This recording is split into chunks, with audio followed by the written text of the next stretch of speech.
Oke cuy, ketemu lagi dengan travel tipis-tipis. Kali ini masih di Brussels, Belgia, dan kita sedang menuju Grand Place ya. Grand Place ini bisa dibilang salah satu alun-alun terindah di dunia. Kalau di Gen kita ketemu dengan gereja, salah satu gereja terindah di dunia. Di Antwerpen kita ketemu dengan Central Station terindah di dunia. Nah, kalau di Brussels ini kita akan melihat alun-alun terindah di dunia. Di konten-konten sebelumnya kan kita juga sering ya ke alun-alun di Belanda, di Rotterdam, di Amsterdam, di Den Haag, di Belgia juga kita ke alun-alunnya juga. Jadi bisa dibandingkan kenapa alun-alun di kota Brussels ini dikatakan alun-alun terindah di dunia. Nah, di alun-alun tersebut itu banyak orang jualan juga cuy. Ada yang juga pengamen, tapi pengamennya lagi-lagi ya pengamen berlicense ya, berizin. Pengamennya berizin dan nggak liar, jadi diatur dengan tertib oleh pemerintahan. Nih seperti yang ini, yang di depan kanan ini kan ada pengamen itu sih. Nah, jadi dia mengamen dengan menggunakan trompet gitu ya, menggunakan trompet, alat musik tiup ya. Nah, jadi dia ada speakernya dan di depannya dia biasanya kasih siapa yang mau memberikan donasi lah gitu ya. Dan kita bisa ngerekam, karena ini banyak kan yang ngerekam juga kan. Ya, jadi dan nyanyinya bagus sih, alunan musiknya bagus dia. Kita sudah sampai di Grand Place ya. Ini kan terlihat terang ya dia. Padahal ini malam tuh. Ini sekitar jam 9 tuh. Jam 9 malam tuh.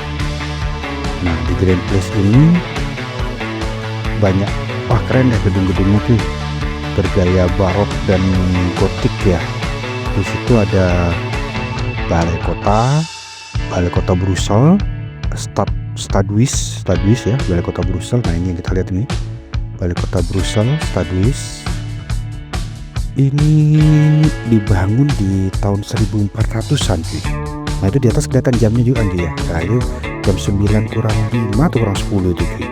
Jadi jam 9 ini jam 9 malam gitu ya, bukan 9 pagi ya cuy ya. Jam 9 malam itu kayak gini terangnya cuy, kondisi saat ini. Jadi terang sekali. Nah, bangunan balai kota tadi itu dibangun di tahun 1400-an lagi ya. Itu menaranya itu hampir 100 meter itu, dan di puncaknya itu ada patung Saint Michael. Nah, Saint Michael ini dianggap pelindung kota Belgia, yang waktu itu dia yang membunuh naga zaman itulah, zaman gotik itu ya, yang naga masih dipercaya ada naga lah segala macam. Dan bangunan ini waktu ada perang itu hampir tidak terjadi apa-apa, ya, hampir utuh gitu. Pada tahun 1600-an itu kan ada perang gitu. Dan bangunan ini terselamatkan secara utuh hampir 100%, jadi nggak kenapa-apa. Itu benar-benar blessing lah ya gitu ya, syukurnya ya. Nah, saat ini digunakan sebagai balai kota resmi lah. Di depan yang juga keren-keren semua ini memang cuy. Jadi agak membingungkan memang. Jadi di depannya itu juga ada rumah raja. Walaupun rumah raja ini kayaknya nggak ada ya raja yang benar-benar tinggal di situ ya, kecuali penguasa kayak Raja Charles ya, atau Raja Charles keberapa gitu ya, menggunakan rumah itu. Dan saat ini sudah digunakan di sebagai city museum. Nah, karena kemarin sudah cukup malam dan dingin, kita sempat beristirahat. Dan ini keesokan harinya cuy, kita jalan-jalan di sekitaran kota Brussels dan ketemu taman kota cuy, Jadi Brussels ini walaupun dia termasuk salah satu kota penting di Eropa ya, bukan sekadar di Belgia ya, di Eropa, sehingga kan memang banyak itu di kiri-kiri kan ada gedung-gedung gitu, memang banyak gedung-gedung gitu. Mereka tetap berusaha selaras dengan alam. Jadi ini kayak tamannya ini dibuat selaras, pohon-pohon besar, hijau. Jadi yang mau jalan-jalan, mau jogging, mau bisa di sini. Dan ini cukup taman yang ini cukup besar. Nanti juga ada taman-taman yang kecil, nggak sebesar ini. Kita juga akan ke taman-taman kecil, dan itu selang-seling. Jadi ada gedung modernnya, gedung besarnya, ada gedung klasiknya, ada taman besarnya, ada taman kecilnya. Jadi mereka berusaha mendapatkan semuanya lah ya, dengan semua keterbatasan yang ada. Nah, itu juga yang kita harapkan di tanah air kita, jangan sampai semuanya gedung, terutama yang ada nilai historinya, nilai sejarahnya, itu kan harus dilestarikan. Kayak patung di depan ini juga patung yang sudah berabad-abad ya, kayaknya kalau kita lihat kan biasa aja gitu ya, tapi yang penting nilai historisnya. Jadi kita di rumah bisa buat patung tuh, siapa tahu nanti 1000 tahun lagi masih ada patungnya. Nah kan nilai historisnya lain tuh. Ini juga bagian dari tamannya. Jadi taman ini cukup gede aja ya, untuk digunakan untuk jogging. Mungkin dia nih satu blok sendiri deh, kayak satu blok sendiri.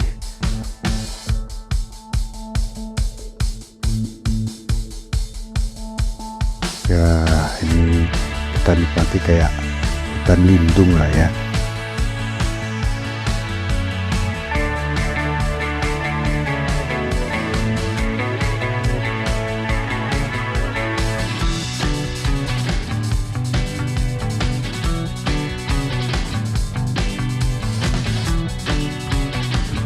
Jadi di sini kita bisa berolahraga. Di kiri kelihatan ada anak-anak main ayunan gitu ya.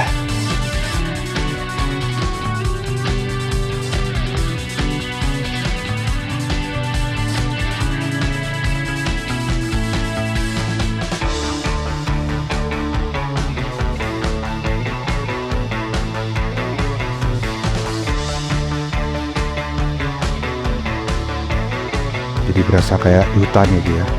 Cuma kalau sudut pandang kita agak muter dikit, kelihatan gedungnya. Gedung tinggi dia.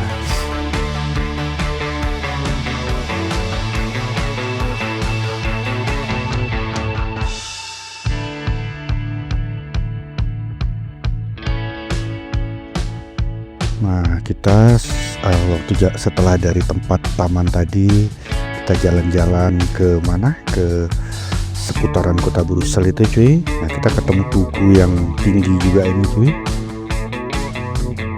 Kita mau nyebrang. Nah ini kalau kita lihat kondisi kota Brussels saat spring, saat musim semi, kondisinya ya kayak gini cuy. Padahal ini merupakan salah satu kota teramai di Eropa. Tapi ya bisa dilihat ya, nggak rame-rame amat buat kita yang biasa tinggal di kota besar di Indonesia ya cuy ya. Jadi memang Indonesia nih padat bener cuy, bener-bener padat penduduknya cuy ya.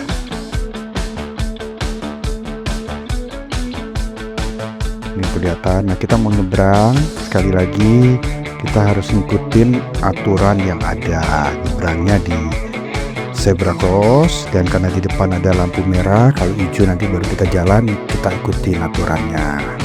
Jadi ya yang inilah cuy ya, yang beretika lah. Kita kan tamu bawa nama bangsa, jadi jangan bikin malu, lagi-lagi jangan bikin malu.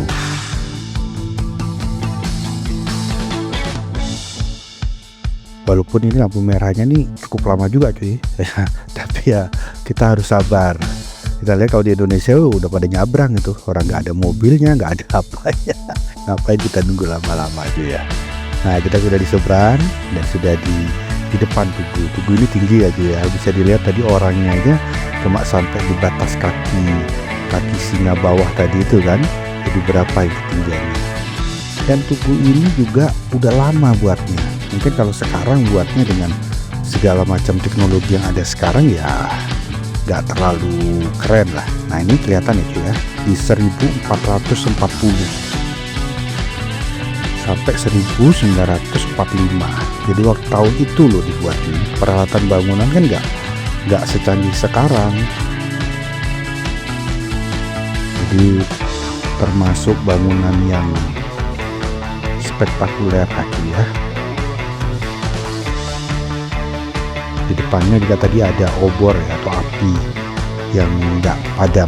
Kelihatan nggak? Kelihatan tuh ya, api-apinya tuh ya, yang dia nggak padam. Ya agak penasaran kalau waktu musim apa namanya, waktu musim dingin itu gimana tuh ya.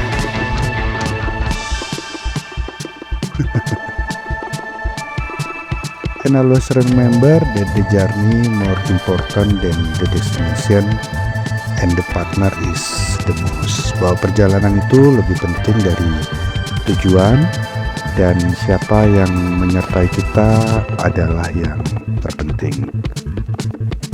Oke Ki.